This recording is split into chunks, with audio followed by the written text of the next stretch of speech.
From VOA Learning English, this is the Education Report.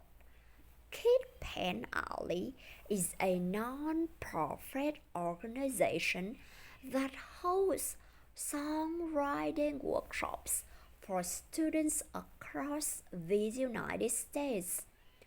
The organization recently visited a school in the Anacostia area of Washington. The children presented a concert with the help of songwriter and recording artist Paul Reisler. He established Kid Pen Alley in 1999. Since then, he has worked with more than 35,000 students and produced more than 2,200 songs. He says the power of music can teach children skills they might not learn in school. He believes the American educational system is focused too much on standardized tests designed to measure knowledge. But Paul Reisler says we now live in a creative economy. He says his group is trying to inspire children to be creative. At our elementary school in Anacostia, 95% of students come from poor families. Marlon Ray is the school's dean of students.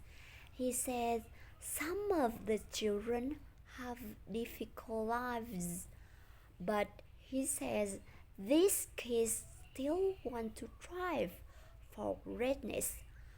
Jonna Turner is director of program at the school. She says the fourth and fifth grade students are often focused on more than school. Some have to help their families or live in homeless shelter.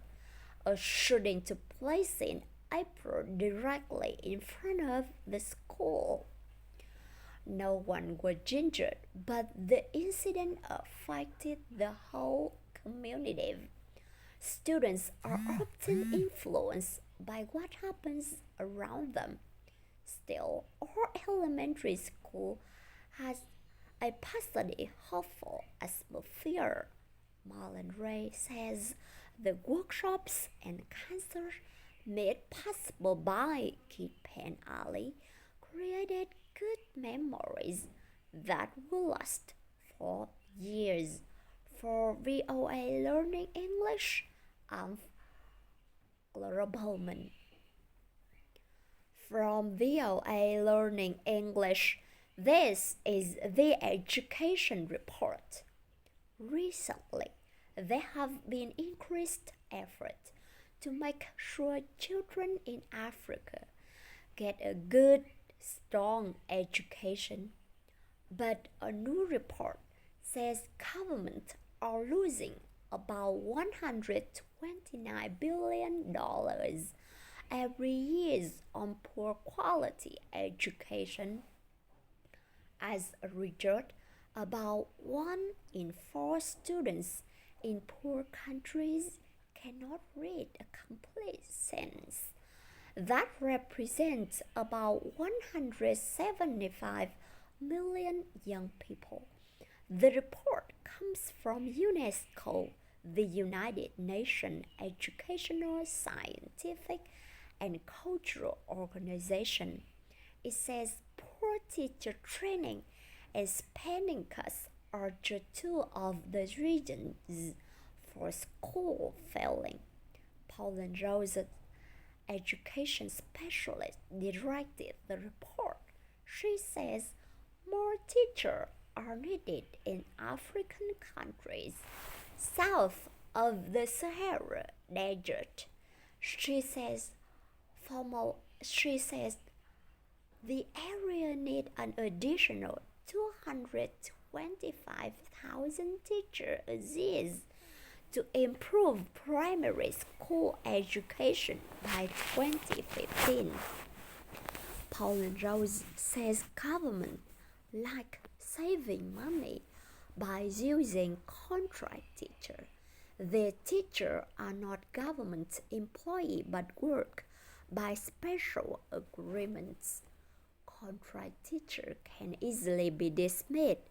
In addition, they earn far less money than teachers working for the government.